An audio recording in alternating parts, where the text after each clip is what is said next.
What's up, guys? This is Post-Production Pi with SLRLounge.com. Now, in today's Lightroom 4 episode, we're going to be going through another ordinary to extraordinary edit, and this time we're going to do it featuring images that were shot by Karl Blumel, who is one of our SLR loungers. Now, Karl submitted a question that is basically, well, I'll read it off to you guys. It says, "Hey guys, I bought your Lightroom 4 preset several weeks ago, watched all the videos on how to, but still struggle a bit with how I can achieve natural, rather cool skin tones."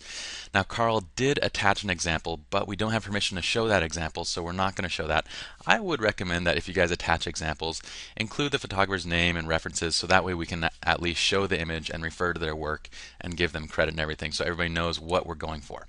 But that's right. Essentially, what we're going to be doing with this image, the sample that he showed us, has a few characteristics to it. One, it's basically they're blowing out kind of the skin tones a little bit by about one stop, and that kind of creates a more soft look, particularly when you're dealing with portraits of female subjects. It's still fairly high contrast, but it's also desaturated so that you can kind of nail skin tones a little better, and it's been cooled off while they have added a lot of pinks to it.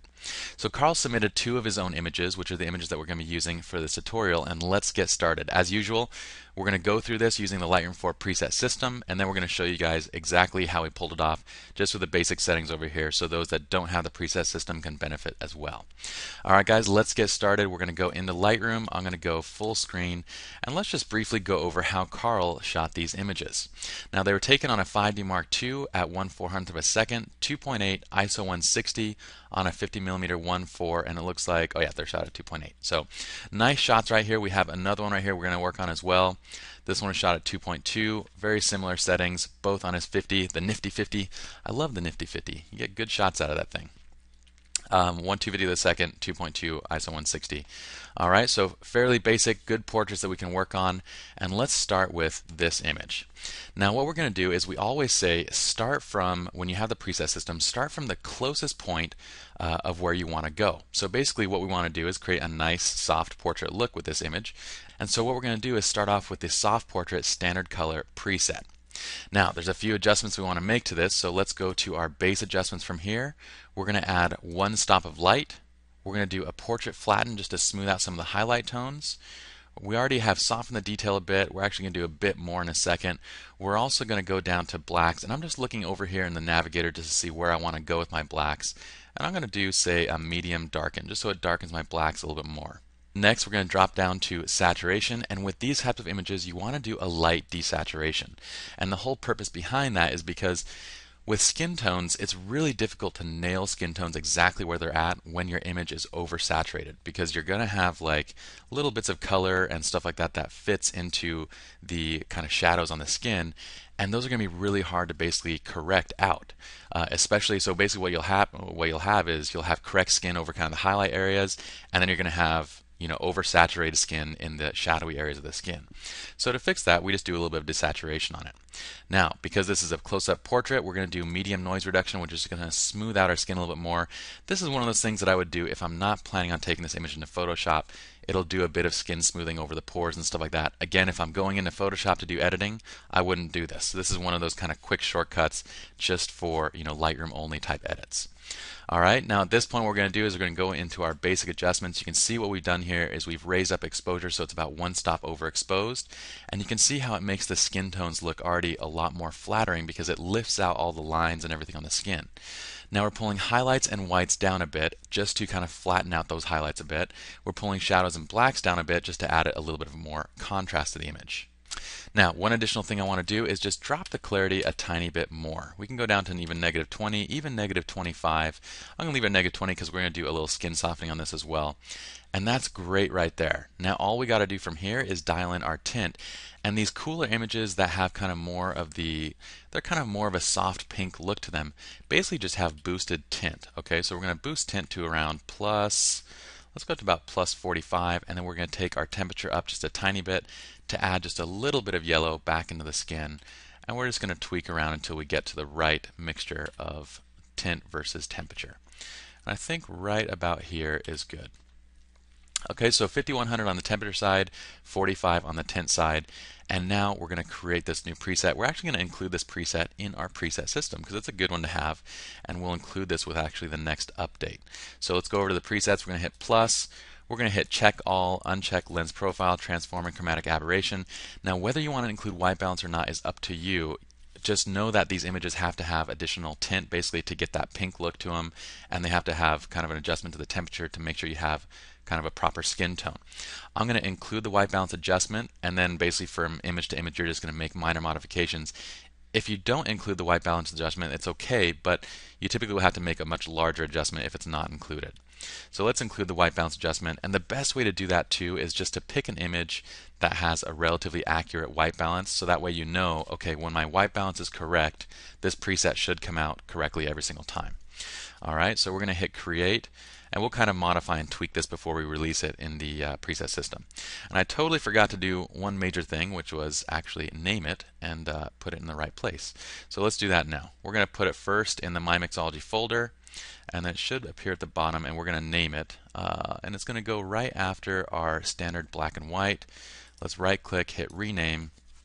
We're going to call this 14, and this is going to be, let's call it Overexposed Cool Portrait.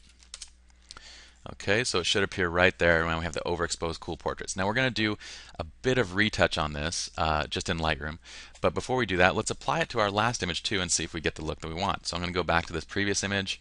We're going to apply the overexposed cool portrait. Oh, did it go? There we go. All right, now you can see already we have a significant improvement over the original image. We have a much softer look. It kind of has that nice blown look. I'm going to pull the exposure back just a tiny bit, and if you want you can make a minor modification to the temperature tint just to get a little bit more of a natural look to it. But compared to even the beginning, you can see how it really is a flattering look to that image because all the detail and stuff that you saw previously is now being raised up in that overexposure, and it's drawing a lot less attention from us. Okay, once again it has that cooler look. This is kind of a signature look that you'll see with a lot of different photographers, and you have to kind of dig that style to begin with to like that kind of coolness of it. But I like it. I think it's cool. It serves its purpose for a lot of shots. It's a very popular look. So let's go to our adjustment brushes now. If you guys don't know what we're doing here, just pause it and you guys can see the exact enhancements that we're doing. We're going to start with a skin softener. We're going to go and brush over the entire face. And I'm going to clean it up in 1 second. I'm just going to cover everything first, every little bit. And we can hit O just so we can see our overlay if we need to. Alright, we're going to remove it from the flowers. Don't need to cover the flowers. We're going to remove it from the sides. Just kind of just generally clean up this mask. I don't want the hair to be covered, so we're going to pull it off the hair and off the sides. Alright, now let's zoom in, and of course we don't want eyes covered, so we're going to undo our eyebrows and our eyes. So I'm just holding Alt or Option on a Mac while we paint it out. Now, if I were taking this to print, I would definitely take it into Photoshop. We'd Photoshop out these kind of veins in the eyes. It's very natural to have veins in the eyes. It's just if you're taking it to print, especially if it's going to be blown up, that's something you definitely want to retouch out. Okay, that looks great right there. We can tweak this just a little bit by adding a tiny bit more softening just to the bottom of this. There we go. And let's go to the lips, and let's pull out the lips, holding Alt once again. And just kind of shrink it down, do a little bit of fine tuning. I'm not too worried about this kind of corner of the lip. I really want to just enhance the overall lips themselves. So we're just going to paint back over.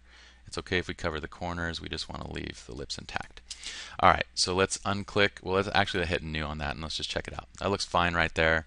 What we're going to do now is we're going to go to Align Diminisher. We're going to zoom in. And let's adjust the lines underneath the eyes. And for these, I don't really need to use my, we don't need to use the overlay because we know exactly where we're painting it. So I'm just going to pull it out just a bit here. I'm just going to shrink it up, drag it over these lines a bit, just to soften up these lines a bit more. Same thing right there. And you can see it has a very subtle effect of just kind of softening up these lines just a little bit. Don't make the brushes too large because you cover too much of too large of an area. It's going to look kind of porcelain dolly. We're going to get into the eyes a little bit, kind of cover this area just so it kind of looks a little bit lighter. Alright, That's great right there. Let's hit new again. Now we're going to drop down to an eye brightener. Let's zoom into the eyes and let's kind of touch up the eyes a bit so we get a little bit more color out of it. And what I'm noticing is that I might want to make a final, after I do all these other adjustments, I kind of notice that if my temperature is off a tiny bit or if I just want to make a small adjustment to it, it's always a good idea just at the very end just to make a small adjustment, because you've kind of been looking at the image for a little while. When you zoom in, zoom back out, you're able to notice things, like that. Like right now I feel like it's a little bit too much on the yellow side, so I want to pink it up just a bit more. All right, let's zoom out and let's check out the eyes. Once again, a great idea to see if you've gone too far with the eyes is go to grid view. Going into grid view, looking at it on a thumbnail size, or even looking at just in the overall, just in the navigator, we can see if the eyes pop too much. If they pop too much, you'll see a kind of this strange alien effect, and I'll show you guys exactly what that looks like. So let's select that eye enhancement brush. Where is it? Is it this brush? No, it's this one. Okay, so I'm going to dial this up. And check it out. Over here in our navigator, we can see that we have this like glowing eye effect, even though when it's large, we don't see it as much. We still see it, but it's not as kind of prevalent as over in this navigator view. So I often use my navigator view just to check and see if my eye adjustments are done correctly, if we've gone too far or not enough, and so on. Right there, it's about good, just at the default, so that's fine. We'll leave it there. We're going to zoom in, do a little bit of iris enhancements. So I'm just going to go around the iris. And this is just going to make the irises pop just a little bit more. We're going to paint out the edges. With all these, I'm doing refining. You can check out the overall mask where we're covering. I don't want to cover really the inside, the pupil, that much, because it darkens it up a little bit. All right, and that's fine. We don't want to cover necessarily the eyebrows either. Just a little bit of iris enhancements. All right, now let's go back to our brushes. Let's see if there's any more we want to apply. I do want to do a lip enhancer, so let's select the lip enhancer, go down to our lips. And let's just pull this over the lips a bit. I'm going to hit O again. I don't really need to see my overlay. There we go. And it just kind of has this nice way of darkening up and just adding a bit of extra detail to the lips. If the lips are like really cracked and stuff and dry, this may not be a good idea to apply. Make sure that overall in the temperature or the exposure and everything looks okay. And that looks fine right there. All right. That looks great, and let's make our final tweak to the overall just kind of tint and temperature. I'm just going to cool it down a titch. So let's go to about right there. When we create this preset, when we include it in the preset system, we will make some modifications to it just to make sure it works with kind of a baseline set of images and everything like that. Now let's zoom in and see if there's any details that we just want to clean up. I'm going to just remove kind of some spots here and there that really aren't, they're not like, say, stuff identifying features. They're just kind of spots. All right, and let's check it out after we removed them. They should look okay. That one looks fine. There's some spots and discoloration right here. Just kind of want to clean all this out. Let's take a look. That looks good. I'm going to leave this one right here because I think that's closer to an identifying feature, and I don't find it distracting at all. This on the nose is a little bit distracting. All right, just going to go right to the left side. When doing this with images, it's always good to work from left to right, top to bottom. Sometimes I get lazy and I kind of go out of order. But that's just because I'm used to it. All right. I think that looks good. Let's unselect and make sure that we don't have any of these that look kind of funky. That looks great right there. And let's check out our before and after. And this is another great way of just checking to make sure your final temperature and tint looks okay. So I'm going to hit before. Here's our image before. Here's the image after. You can see we've done a really nice job of taking this image. We've applied a nice kind of overall just cooler soft portrait look to this image, smoothing out everything. And it looks great. From here, if we want to make modifications to vibrance, that's also something you want to do at this point. Pulling in, you want to be really careful on these types of images with vibrance and saturation. Notice that if saturation and vibrance are at, say, just at 0 or even above 0, you start to get this shading, these weird, saturation kind of shades in the skin, and that's why we're pulling it down to begin with. So I'm just reducing saturation a bit. We can, if you pull down too much, you kind of get the black and white look. So I'm going to bring saturation down to about -20 is about good, and vibrance about 10. We had it defaulted at +20 just at that amount, and that's fine too. But there we go. From there, let's check out the other settings, guys. We have a little bit of adjustments on sharpening and detail. So we have some sharpening added, some noise reduction added for that softening effect, and we have our standard lens vignetting, and that is it. So once again, here's our before, here's our final after, And with the last image, we would just do the same thing in applying the softening settings and kind of retouch effects. And then there's the before and the after. We haven't done that yet. I'll let you guys do that if you want to practice on your own images. But I think you get the point from here. All right, so I hope you all enjoyed this tutorial, and we'll see you guys with the next video.